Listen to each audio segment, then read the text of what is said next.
अस्सलामुअलैकुम पाकिस्तान। आज हम अपना 78वां योम आज़ादी मना रहे हैं। 14 अगस्त 1947 ये वो दिन था जब हमने अपनी आज़ादी का परचम पूरी दुनिया में बुलंद किया।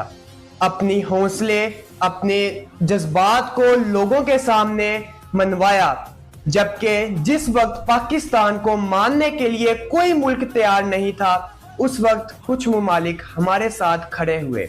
वो ऐसा वक्त था कि पाकिस्तान के पास अपना कुछ भी नहीं था। ना हमारे पास अपना दिफाई सिस्टम था, ना हमारे पास अपनी कोई काश्तकारी थी।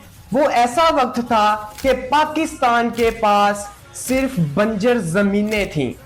आज अगर देखा जाए 78 साल पाकिस्तान को बने को हो गए हैं। इस वक्त पाकिस्तान में हर तरफ हरियाली ही हरियाली देखी जा सकती है। 14 अगस्त सिर्फ एक तारीख नहीं, ये हमारी रूह का हिस्सा है। ये हमें याद दिलाता है कि हमारा पाकिस्तान लाखों करोड़ों कुर्बानियों का सिला है। कायदे-ए-आज़म मोहम्मद अली जिन्नाह ने हमें पाकिस्तान आज़ाद करवा के दिया, सिर्फ इस्लामी असूलों को मुबनी करने के लिए कि पाकिस्तान में इस्लामी कानून को लाया जा सके, पाकिस्तान में इस्लाम का बोलबाला हो, पाकिस्तान में हम लोग अपने इस्लामी असूलों को इस तरह से चला सकें जिस तरह अल्लाह ताला ने कुरान मजीद में हमें हुक्म दिया है।